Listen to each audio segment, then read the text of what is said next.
Olá, pessoal do sexto ano, tudo bem com vocês? Ficamos aí uns dias distantes, né? Distantes mesmo das aulas remotas, de acordo com o PET, mas agora, finalmente, foi liberado o PET volume 2. Estamos, então, na semana 1 de Geografia, ok? E vocês vão ver aí na página 41, ou 42 se for o pessoal do sexto ano, o título O que é região? E todo mundo aqui acho que já ouviu falar que o Brasil é dividido em 5 regiões pelo IBGE, né? Região Norte, Nordeste, Sul, Sudeste e Centro-Oeste. E por mais que a gente ouça falar nessa divisão, ela não é a única. Muita gente acha que por conta do IBGE ser um órgão tão famoso, tão confiável, né? Tão estabelecido, o povo acha que só existe essa divisão, e não é. Tem muitas e muitas maneiras de dividir o Brasil em regiões. Mas sabe que o principal disso, quando vai dividir um lugar em regiões, tem que ter um critério, tem que ter um assunto. A gente não tem como sair dividindo de qualquer jeito. Por exemplo, esse critério que o IBGE usa, ele é praticamente sócio e econômico, né? Ele olha as áreas mais ricas, as áreas mais pobres, áreas que têm mais gente, áreas que têm menos gente. Mas ele também levou em consideração o critério natural. Por exemplo, a área de floresta amazônica, né, ficou mais ou menos separado lá na região norte, e assim sucessivamente. Mas tem outras maneiras que o Brasil, ou qualquer um outro lugar, pode ser dividido em regiões.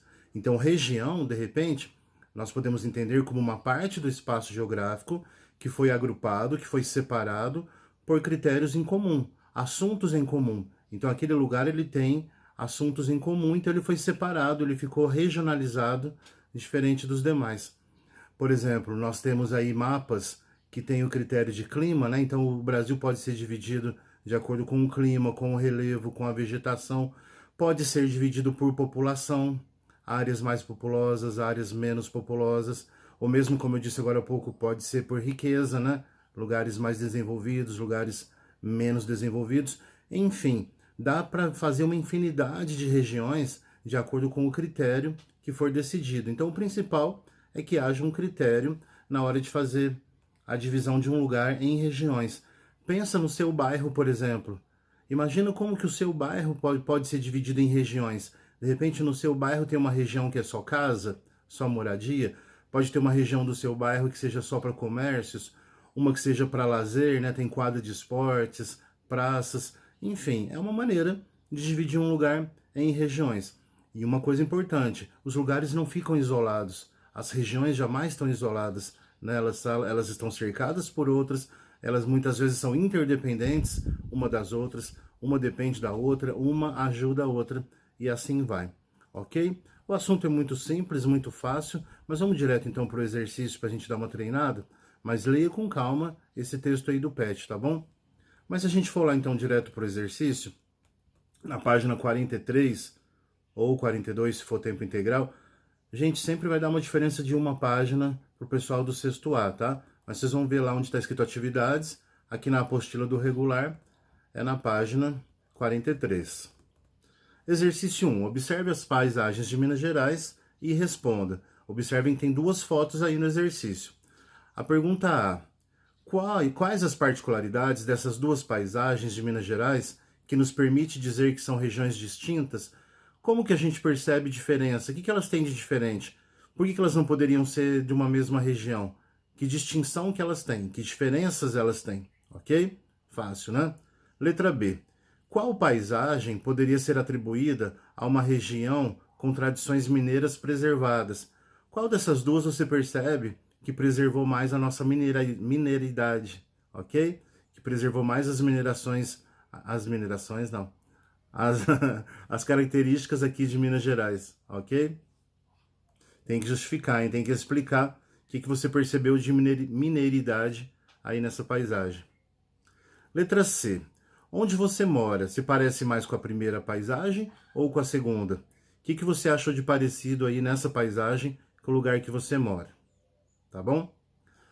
Número 2. Número 2, você vai ter que ler esse pequeno trecho, esse pequeno texto das mesorregiões, ou em micro-regiões. Não sei se vocês já sabiam, mas o IBGE divide o nosso estado de Minas, né, em 12 micro-regiões. O IBGE, para quem não se lembra, nós já falamos lá no PET 1.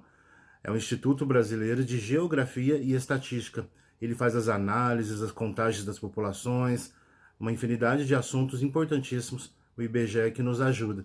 Então, para facilitar o cuidado com Minas Gerais, para facilitar a organização, até mesmo o estudo e os investimentos governamentais, é que essas 12 micro-regiões são importantes. Então, vocês vão observar aí o mapa aí que está logo depois do texto, já na página 44, tem um mapa com as micro-regiões de Minas Gerais, as 12 micro-regiões. Vocês sabem onde a gente mora, né?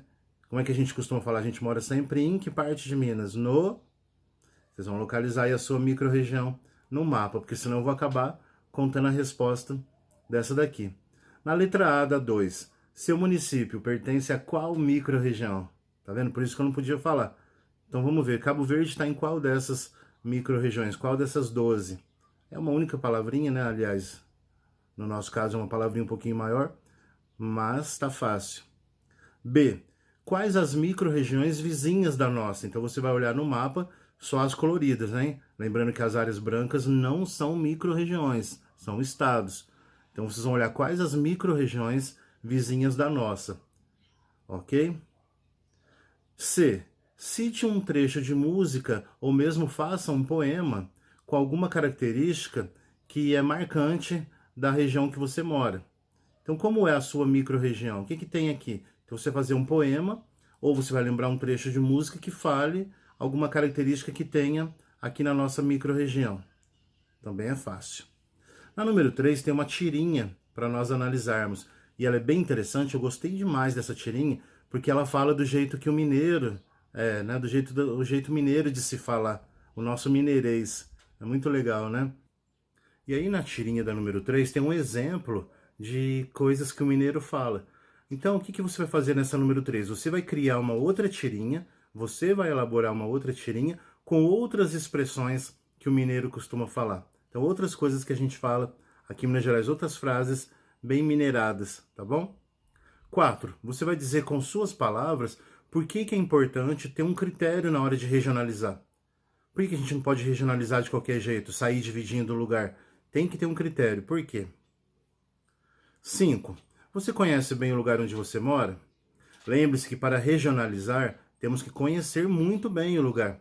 Então você vai dizer como que a nossa cidade é regionalizada. Tem cidade igual São Paulo, por exemplo, que elas são gigantescas. Eles dividem em zona norte, zona sul, zona leste. E aqui na sua cidade, tem alguma forma de regionalizar? Que critério foi usado? Caso não tenha, você pode dar uma sugestão como que a gente pode dividir então a nossa cidade, mas tem que dizer que critério que você utilizou, que assunto que você usou para regionalizar a cidade. Certinho?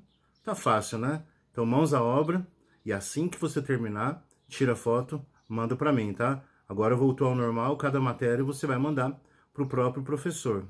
Certinho? Ah, e dá uma força aí no meu canal, hein? Curte esse vídeo, se inscreva para receber as novas notificações, tá bom?